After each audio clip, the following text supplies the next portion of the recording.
দলিল দিচ্ছি। আমি সময় সংক্ষিপ্ততার কারণে সবগুলোর এবারত বলছি না, কিন্তু আমি দলিল দিচ্ছি।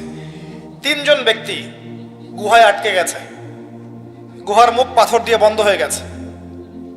এখন কোনো অবস্থাতেই বের হওয়ার কোনো সুযোগ নাই, নিশ্চিত মৃত্যু, নিশ্চিত। এই সময় 3 জন বলছে যে এখন কোনো অপশন নাই, আমাদের যদি কোনো ভালো কাজ থেকে থাকে ওর ওসিলা দিয়ে দোয়া করলে আশা করা যায় আল্লাহ পাক বিপদ থেকে আমাদেরকে উদ্ধার করতে পারেন। একজন দোয়া করছে, আল্লাহ আমার বৃদ্ধ পিতামাতা ছিল, ওই যে বললাম শুরুতে, আমার বৃদ্ধ পিতামাতা ছিল, আমি সারাদিন কৃষিকাজ করতাম, রাখাল ছিলাম, ছাগল প্রতিপালন করতাম, দুধ ধোয়ায় না, দুধ ধোয়াতাম। যতক্ষণ আমার মাকে না পান করিয়েছি আমি কখনো দুধ পান করি নাই। বাসায় ফিরে গেছি, মাকে দুধ পান না করানো পর্যন্ত আমি পান করি নাই, বাবাকে না পান করানো পর্যন্ত আমি করি নাই। একদিন আমি বাসায় গিয়েছি, আমার সন্তানরা কান্নাকাটি করছে খাবারের জন্য, কিন্তু আমার মা ঘুমিয়ে গেছে।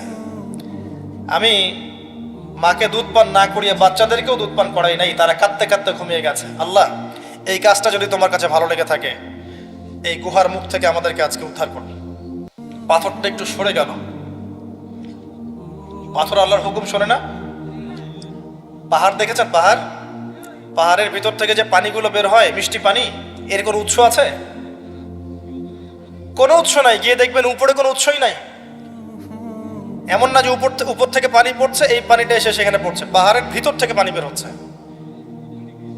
এগুলো কিভাবে সম্ভব? আল্লাহ পাকের কুদরত। তো পাথরের মুখটা সরে গেল, পাহাড়ের ওখান থেকে গুহার মুখ থেকে পাথরটা একটু সরে গেল, কিন্তু বের হওয়ার জন্য এনাফ না।